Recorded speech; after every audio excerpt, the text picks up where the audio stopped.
Ìlú ò fararọ, olówó ń ké, mẹ̀kúnnù ń kérora, ebi ń pọ̀ sí i, iṣẹ́ òun òṣì ó ń peléke sí i. Àwọn tí wọ́n yàn sípò ń wa gbádà àti Fariga, wọ́n ń wọkọ̀ lọ́yẹ́, wọ́n ń wọkọ̀ bàálùú, wọ́n ń tẹkọ̀ létí láti ibìkan síbìkan, wọ́n ń jayé bámúbámú ni mo yó. Àmọ́ pé bí ń pa ọmọ ẹnì kọ̀ọ̀kan, wọ́n á pàrọwà fọwọ́wọ́nú. Ìgbà yìí á dáa fáwọn tó yàn wọ́n sípò. Ṣé bẹ́yìn náà rántí ohun tó ṣẹlẹ̀ lọ́jọ́ Sátidé?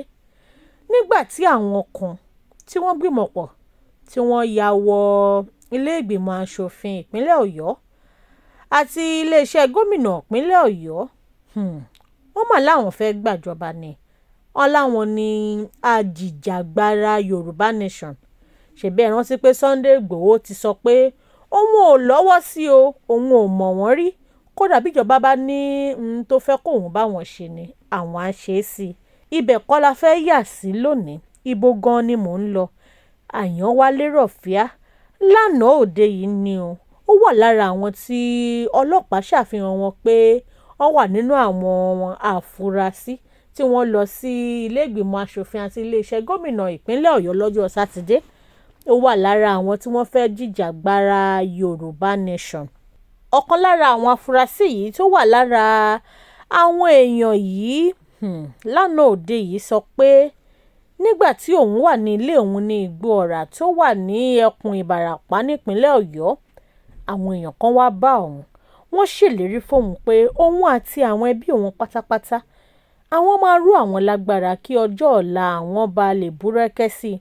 Wọ́n wá tún ní wọ́n ṣàlàyé fóun pé bóun bá lè tẹ̀lé àwọn Ajijagbara yìí lọ sí iléeṣẹ́ gómìnà àti ilé ìgbìmọ̀ aṣòfin ìpínlẹ̀ Ọ̀yọ́ lọ́jọ́ Sátidé, kò sí ohun tó ń jẹ́ ebi mọ́ o, kò sí ohun tó ń jẹ́ ìṣẹ́, kò sí ohun tó ń jẹ́ òun ìyà nínú ẹbí òun mọ́ títí láéláé, àti wípé gbogbo nǹkan tó gbówó lórí gegele ní Ìbàràpá gbogbo ẹ̀ ló máa wálẹ̀. Ó ní nígbà tó sọ̀rọ̀ ìfowópamọ́ lákọ̀ọ́kọ́ òun ò kọ́kọ́ kọbi ara sí i. Lọ́ba ní ṣé òun rò pé wọ́n ń parọ́ fóun ni? Kóun tiẹ̀ tẹ̀lé wọn ná, kóun wá dé, kóun wá wo itú tí àwọn fẹ́ pa. Ó ní nǹkan tó ṣẹlẹ̀ rèé o. Òun gbéra láti Igbó Ọ̀rà tó wà ní agbègbè Ìbàràpá nípínlẹ̀ Ọ̀yọ́. Òun tẹ̀lé àwọn tí wọ́n wá bá òun yìí láì yí ohùn padà torí pé òun fẹ́ gbé àwọn ẹbí òun àti àwọn ará, pàápàá jùlọ àwọn èèyàn lù òun kúrò nínú ohun ìṣẹ́, òṣì, ìyà, ebi àti gbogbo nǹkan tí àwọn ń dojúkọ. Làwọn bá gbéra, làwọn bá dé Ìbàdàn olúùlú ìpínlẹ̀ Ọ̀yọ́. Wọ́n kó aṣọ àwọn ọmọ ológun lé àwọn lọ́rùn. Ó ní pé bí wọ́n ṣe kó sí òun lọ́rùn, òun wọ̀, òun àti àwọn èèyàn mìíràn làwọn péjọ sí Ìbàdàn kí àwọn tó máa lọ sí sẹkítẹ́ríàtì ní ìlú Ìbàdàn níbẹ̀. Ó ní nígbà táwọn débẹ̀, àwọn dúró síbẹ̀ o, òun àti àwọn akẹgbẹ́ òun. Rọ̀fíà rèé o lójú ara tiẹ̀. Ó ní òun fẹ́ lọ jìjàgbara ni, àmọ́ bàbá nílùú ò fararọ. Ṣó wá yẹ kéèyàn lọ kí orí ẹ̀ bomi ń gbóná láì kì í ṣọmọrogùn. Òun làwọn ọlọ́pàá ti kó Rọ̀fíà pẹ̀lú àwọn èèyàn ogún mìíràn. Wọ́n ti fojú wọn hàn ní Ẹlẹ́yẹlé nìbàdàn. Kí làwọn ọlọ́pàá wá rí lọ́wọ́ wọn?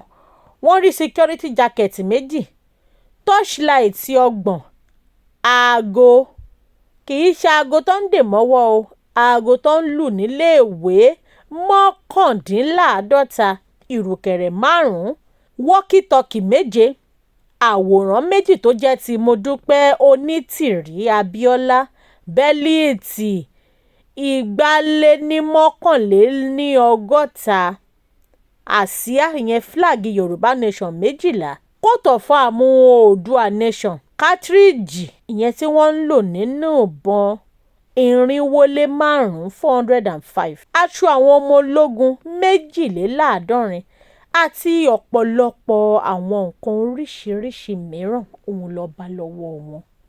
Wọ́n ti wá lé wọn síta bí ọmọ ọjọ́ mẹ́jọ.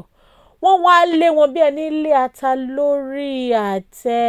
Wọ́n mú kan nínú wọn tó jẹ́ olùkọ́ nínú ilé ẹ̀kọ́ gbogboǹṣe ti ìjọba àpapọ̀ tó wà nílùú Ọ̀yọ́. Ẹni yìí ọmọ ọdún 45. Ó ní ní tòun o, ohun tóun ṣe ó tẹ́ òun lọ́rùn torí òun ń jìjàgbara ni. Ẹnìkan náà ọmọ ọdún 29 tó wà lára àwọn tí wọ́n mú yìí, ìyẹn náà ńgbà tó máa sọ̀rọ̀ ó ní gbogbo nǹkan tó ń sọ yìí kò kàn òun o, nítorí pé ìlú ò fararọ, ebi pọ̀ nílùú, èèyàn mú, iṣẹ́ òun ò sì ń bá àwọn èèyàn fínra, ẹ̀ wá ní káwọn èèyàn jókòó kọ́ wa máa wò fín. Ọ̀nà tóun lè gbà ń tòun nìyẹn o, tóun fi máa ṣe nǹkan tí ó tọ́ àtòun tó yẹ. Ẹ̀yin òbí àtàlágbàtọ́, pánsá òfura ni pánsá ṣe ń já síná, àjà òfura làjà ṣe ń jìn o. Wọ́n dẹ̀ ní pé bá a bá tètè pẹ̀ka àrókò bó bá dàgbà tán ẹbọ la máa gbà. Ẹ má jẹ́ káwọn ọmọ yín lọ jìjàgbara níbìkan, ẹ má jẹ́ káwọn ọmọ yín di ọmọrogùn tí ò mọṣẹ́ kọ̀ tó torí bomi gbóná. Ẹ kìlọ̀ fáwọn ọmọ yín. Èyí kò túmọ̀ sí pé kí ìjọba àtàwọn tó yàn sípò kó má ṣe nǹkan tó yẹ kó ṣe nítorí pé ìlú ò fararọ rárá àti rárá. Èyí ló mú mi tẹsẹ̀ kan dé inú ìwé ìròyìn Daily Post níbi tó ti ń di mímọ̀ pé 20 naira, 10 naira, 5 naira ó fẹ́ lè má ní ìwúlò mọ́. Ẹ̀yin náà ẹ wò ó, kí ni 20 naira lè rà ládùúgbò yín nígbà kan a ní àrà pure water 4, gbàyẹn wọ́n ń ta pure water lẹ́yọ̀ kan 5 naira. Ó bọ́ sórí 10 naira ní ìsìn ìlú ló ń ta pure water ládùúgbò yín. Mo ní 5 gan bẹ́ẹ̀ bá fọmọ léèwé yóò fàjúrò pé owó yìí ò tó mi màmá mi bàbá mi mọ́. Bisikíìtì ní ìsìn 50 naira gan ò fẹ́ ka mọ́, 60 naira ló ń ta ọ̀pọ̀lọpọ̀ bisikíìtì. Ṣínṣìn ńkọ́, ṣínṣìn gan ti ń di 200 naira. Gbogbo ohun tíjọba wá lóhùn ń gbé ṣe pé kí gbogbo nǹkan tó ń fò fẹ̀rẹ̀ sókè yìí kó bá wálẹ̀, kí wá gan ló ń já sí, kí wá ṣe pé bí wọ́n ṣe ń jẹ èkuru kó tán lọ́tún ń gbọ́nwọ́ ẹ̀ sáwo.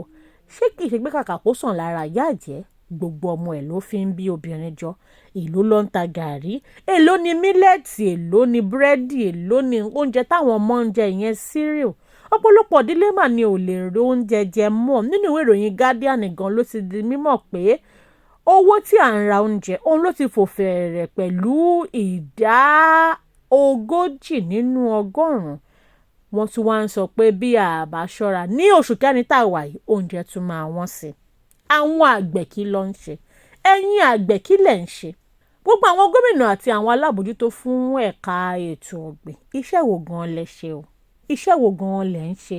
Ó di 2. Iṣẹ́ wo gan lẹ máa gbé ṣe? Ó di 3. Àwọn tó yàn yín sípò ń kígbe ebi. Bẹ́yìn ò bá tiẹ̀ mọye tó ń tó oúnjẹ torí pọ̀pọ̀lọpọ̀ owó yìí àwọn aráàlú náà lè ń gbowó orí lórí ẹ̀. Òun náà lè fi ń gbowó oṣù. Oúnjẹ ẹlòmíì lè máa fún yín lọ́fẹ̀ẹ́ kẹ́ ẹ tiẹ̀ má mọ̀ pé èèyàn mú ebi ń pa àwọn aráàlú. Ẹ mọ̀ ohun tẹ́ ẹ máa ṣe sí o. Ẹ tún rántí pọ́n ti fowó kún owó iná fáwọn kan. Owó iná tó fowó kún yìí ẹ̀mélòó gan-an làwọn èèyàn ń níná. Ẹ tètè wá wọ̀rọ̀kọ̀ kẹ́ ẹ fi ṣàdá, nítorí kí gbogbo ẹ bá ń lọ báyìí kó má jẹ́ pé késekése la ṣì rí o, kí kàsàkàsà ṣì wà lẹ́yìn bàbá késekése. Kọ́ba òkè kó gbà wá. NDT Clearing Freight and Logistics, iṣẹ́ wọn dára, wọ́n ta sánsán, wọ́n kárí ayé. NDT Clearing Freight and Logistics, bá a ṣe kárí ayé bẹ́ẹ̀ ni òye iṣẹ́ yé wa. Cargo services wá dúró tán láti Nàìjíríà. A ó bá yín gbé nǹkan ránṣẹ́ sí àwọn èèyàn yín ní Europe, UK, US, Canada, Asia lọ bẹ́ẹ̀. Gàrí, epo pupa, ẹ̀gúsí, ẹja gbígbẹ, ìgbín, irú, àpọ̀n, aṣọ, ìlẹ̀kẹ̀, àwọn ìwé tó ṣe pàtàkì àti bẹ́ẹ̀ bẹ́ẹ̀ lọ. Kò tán síbẹ̀, MDT Clearing Services lékè téńté. Àṣẹ tó ń tẹjọba tá a gbà ó ń mú àwọn èèyàn yàn wá láàyò láti port. Ọwọ́ kan ni MDT á clear kọ̀ńténà yín jáde fún yín. Bó ṣe kọ̀ńténà tó kún fún káà lóríṣiríṣi tàbí ohun mìíràn. Àwọn òṣìṣẹ́ wa kọ̀ lálá. Professionalism wa kò lẹ́gbẹ́. MDT doorstep delivery service náà ò gbẹ́yìn. Níbikíbi lágbàáyé àwa gbé ọjà yín fún yín lẹ́nu ọ̀nà yín. MDT tún bá ní rajà. Product sourcing, ìyẹn ni pé à á ràn yín lọ́wọ́ láti ra ohun tí ẹ fẹ́. À á sì fi ránṣẹ́ sí yín ní kánmọ́ kóbó. Ní MDT Clearing Freight and Logistics, aka akájú ẹ̀ àtò àlétò iṣẹ́ wa yàn ó yanjú lówó péréte ẹ máa bọ̀ lólùléeṣẹ́ MDT ní nọ́mbà 22 Latif Salami Street Ajao Estate Ìkẹjà Lagos a sì tún ní ẹ̀ka káàkiri orílẹ̀-èdè Nàìjíríà ẹ bá wa sọ̀rọ̀ 08182311480 àti 09129074004. bákan náà ilé-iṣẹ́ MDT lókè òkun wà ní Toronto Canada please call +16472895364 website www.mdtfreights.com. MDT Clearing Freight and Logistics assure delivery. Yorùbá Gidi TV. Yorùbá Gidi TV òun ni kẹ́ ẹ máa wò nígbà gbogbo ẹ fojú yín ló ń jẹ níbi tẹ́ ẹ ti lè kọ́gbọ́n níbi tẹ́ ẹ ti lè rí àwọn àṣà Yorùbá tó yanjú.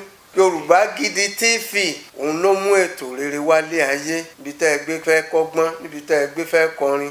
Yorùbá Gidi TV òun ló ń pè yín kẹ́ ẹ máa wò nígbà gbogbo. Yorùbá Gidi TV. Ibi tá a ti ń fún yín láwọn nǹkan tẹ́ ẹ fẹ́ àwọn nǹkan tó ṣàǹfààní tó yẹ kẹ́ ẹ máa wò nígbà gbogbo nígbàkigbà ìbẹ̀lẹ̀ wà yìí máa subscribe sí subscribe tẹ subscribe sí. Yorùbá Gidi TV.